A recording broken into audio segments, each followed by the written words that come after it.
Hi, my name is Ryan, and me and my partner Stephen, we're doing the claim about proposing a smoking ban in California, comprehensive smoking ban on apartments and multi-family dwellings. First off, I'd like to talk about the effects of smoking on people, both adults and children. First off, I'd like to point out that secondhand smoke spreads in apartment places and in public places. Mark Levine, who actually wanted to pass a law earlier this year about smoking bans in apartments, said that the U.S. Surgeon General says there is no safe level of exposure to the smoke, but 4.6 million to 4.9 million Californians are exposed to it in multi-unit housing against their wishes. The smoke can pass through walls as well as ventilation. He added on to say, "We're not trying to stop people from smoking. What we're trying to do is to protect the people who want to breathe clean air from having to breathe this toxic air contaminant." So how does smoking affect adults and children? Well, we all know that it does have adverse effects on people. That's not the claim we're disputing here, but we want to know, how does it affect people in apartments and public places? It says, first off, secondhand smoke raises the risk of diseases in non-smoking adults. Almost 6 million people die from tobacco each year. Of these deaths, just over 600,000 are attributed to secondhand smoke exposure to non-smokers, and more than 5 million to direct tobacco use.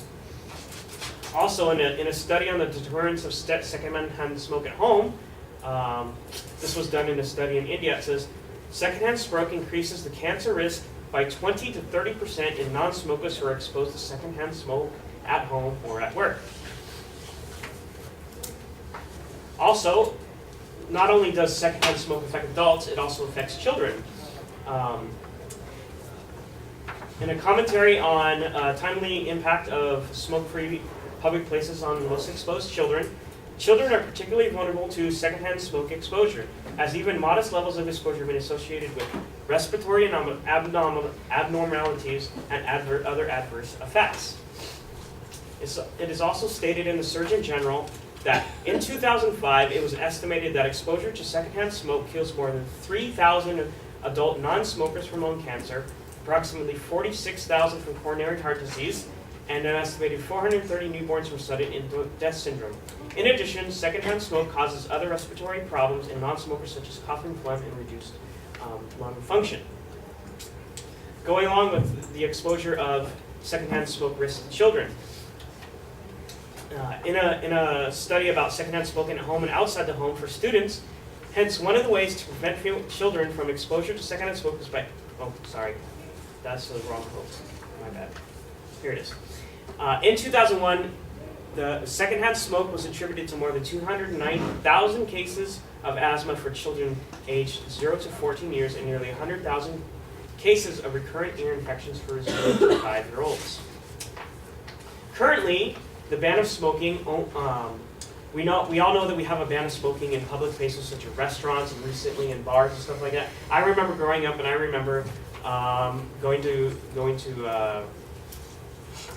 lunch or dinner at Denny's, and there would be a smoking and non-smoking section and things like that. And I remember that the smoke not only would go in the smoking section, but it would also go into the non-smoking section as well. No matter where it is, you can still breathe it.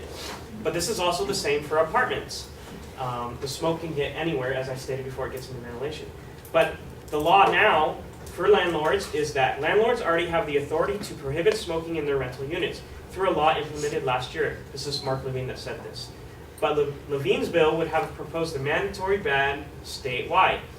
It said about Assembly Bill 746, would have permitted outdoor smoking near apartments or condos, but only in a clearly marked area that is at least 20 feet from any housing unit and 100 feet from a playground or a pool. So the current law is insufficient to cover those places right now at this time. And lastly, preventing smoking smoking in apartment units and multifamily dwellings risks the exposure of secondhand smoke to non-smokers. In a study on a smoke-free El Paso, because El Paso did a smoke-free study and implemented some laws. Although these repeated cross-sectional population trends are correlational, talking about the study, They suggest that a community initiative can promote tobacco prevalence reductions within a population. Rates of established smoking and daily smoking both decreased in El Paso, but not in the comparison areas, where tobacco control efforts were less coordinated and comprehensive.